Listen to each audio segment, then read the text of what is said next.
how to fix iPhone ghost touches. Hey everyone, welcome back to the channel. If you are new here, don't forget to hit the subscribe button and turn on the notification bell to not miss any updates. So in today's video, I'm going to show you how you can easily fix those ghost, meaning the repeated touches where your screen seems to be registering taps you never made.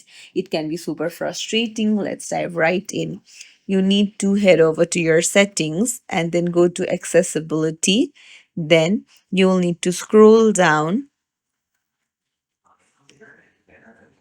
and then under physical and motor, go to touch and then go to touch accommodations.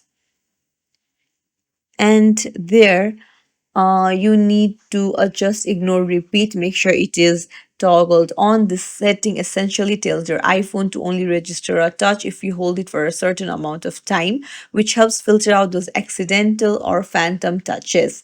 And that's it.